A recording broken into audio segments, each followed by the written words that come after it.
Hello friends, welcome back once again to session number 31. This is our final lesson in the series, 31 Facts About the Law of the Seed. If you're interested in reviewing any of these lessons, they're all on our YouTube channel. They're in a playlist called 31 Facts of the Law of the Seed, and I pray they're a blessing to you. Here is fact number 31. This is the last one in this series. An uncommon seed always produces an uncommon harvest. Oh, that's powerful. I want to unpack this for you. An uncommon seed always produces an uncommon harvest. Here's chapter 14 of the Gospel of Mark, verse number 3, which says this, "And while he," that is Jesus, "was at Bethany in the house of Simon the leper, he was reclining at table, and a woman came with an alabaster flask of ointment of pure nard, very costly, and she broke the flask and poured it over Jesus' head." Now, this was obviously an uncommon seed. It was a very expensive flask of perfume. Other places say it was worth about an entire year's wages. Think of the common job, the common salary that a person would make in an entire year. That was the cost equivalency of this flask of nard that she poured on Jesus' head. Now, Judas, think of this. He said, "This should have been sold and the money given to the poor." But Jesus knew his heart and said, "No, you're only saying that not because you care about the poor, because Judas has a habit of dipping into the treasury of the disciples and keeping some for himself." Now, that was obviously a very large seed. It was a large sum of money, but that honestly is not what made it so uncommon. Here's a couple of other truths. Number one, the ointment, the perfume, the pure nard was significant because in Bible times,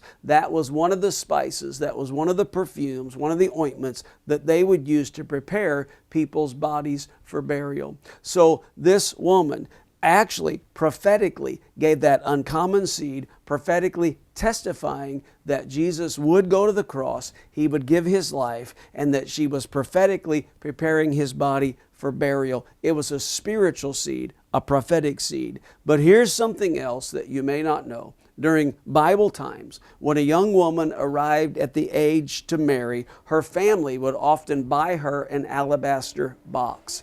Then they would fill that box with ointment or some expensive substance. And the size of the box and the value of the ointment that was put in the box was to display the amount of wealth, the amount of finances that her family had acquired. And so when the man would ask her to marry him, she would actually respond by breaking this precious box at his feet, and the expense of the ointment was meant to be a seed of honor to her future husband. Now, when Mary decided to break this alabaster box at Jesus' feet, she was not saying prophetically she was going to marry him. Don't misunderstand that. But what she was doing was saying this is an uncommon seed. This is a seed of honor.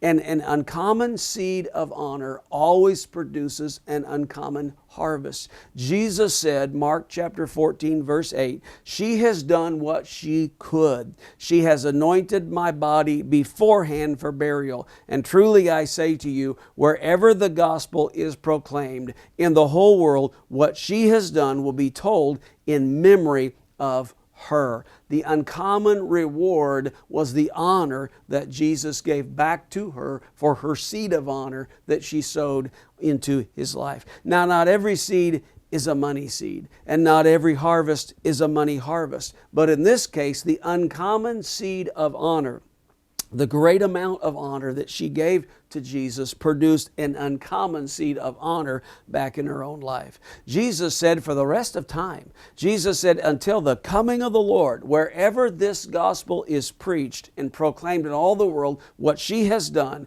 will be told in memory of her. The uncommon seed produced an uncommon harvest of reward.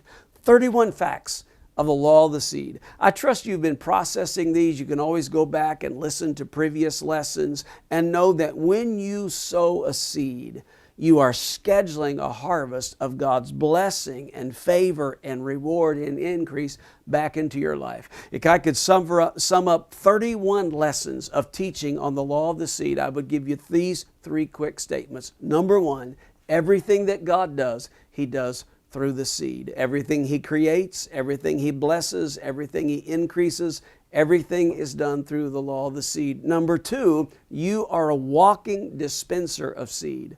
I know sometimes you think I don't have much because you're thinking of certain things, whether it's financial or whether it's monetary, but every one of us have so many things in our lives that we can sow as seed into the lives of other people. But here's statement number 3, your seed is the key to your future. When you sow, you schedule a reward, the favor, the faithfulness, the blessing of God that will come back into your life.